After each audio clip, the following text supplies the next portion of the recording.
orang dalam delegasi ni. Ada 30 orang. Susah mana hidup kamu, kamu tidak akan dilupakan oleh masyarakat dunia.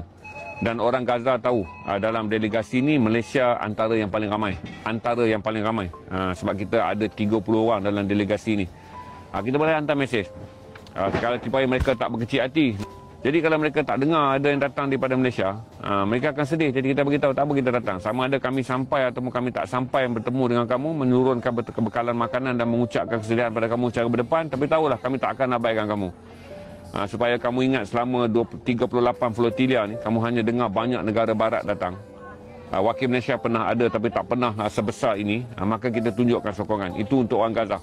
Supaya dia tahu kita bersusah payah untuk datang kerana kita mencintai mereka.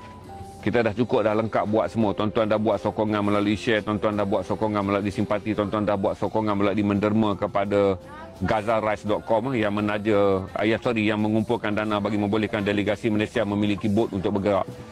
Tuan-tuan dah buat semua. Jadi kita rasa taklah kita mati besok, kita pejam mata tak rapat. Orang Kedah kata, saya selalu cerita orang tua kata, pejam mata tak rapat sebab hajat tak tertunai. Taklah kita rasa kita makan tu telan rasa tak lepas, sangkat di dada, mengkelan kata orang Kedah. Kerana kita rasa kita tak menyelesaikan tanggungjawab yang boleh kita selesaikan.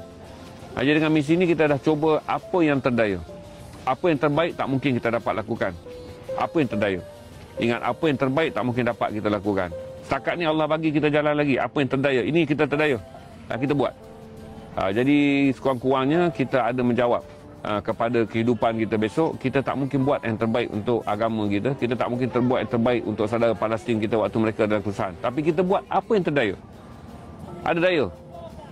Kawan-kawan, tuan-tuan yang menderma kepada GazaRice.com, tuan-tuan yang menyokong pun share, masuk dalam konten besok, sampaikan kepada orang lain kenapa sumut ni perlu dibuat, kenapa sumut Malaysia, sumut Nusantara menyertai, kenapa Malaysia bersungguh-sungguh. Tuan-tuan sebarkan dengan satu kefahaman. Jangan lagi kita duk cerita orang tertinggal lah, orang ni merajuk lah, orang ni tak naik kapal. Itu cerita biasa. Itu cerita biasa. Bila cerita berjuang ni, tak semua. Kalau kita ambil lah kan, kawan tadi tanya Yusof Omar kan, Khalid bin Walid. Saya pergi makam dia. Saya dah live dengan tuan-tuan bulan November 2023. Kita pergi makam Zaid bin Harithah, kita pergi ke kawasan-kawasan perang Hittin kan, saya tunjuk daripada sempadan Jordan. Khalid bin Walid pun apabila berlaku ketaksuban dan takut timbul salah faham, sepupu dia Umar Khattab, bukan orang lain, sepupu dia gugurkan Khalid sebagai pemimpin perang. Tapi Zaid bin Harithah kata nak masuk perang Yarmouk ni, Zaid kata begini, aku dah dapat surat kau dipecat, aku ambil tempat kau. Tapi kau Khalid, kau yang meneruskan peperangan ni, kau yang aturkan. Sekarang ni tak apa. Dia kata Umar biarlah Umar